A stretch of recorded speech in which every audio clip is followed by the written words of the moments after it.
تو السلام علیکم دوستو، آج میں پھر ویڈیو ایک کے لے کے آیا ہوں اذکار قرآن نی دعائیں۔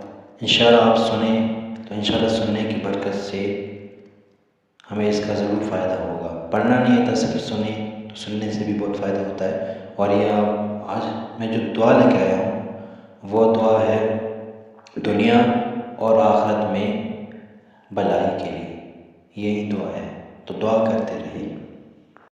تو بھائی چلتے ہیں دعا کی طرف۔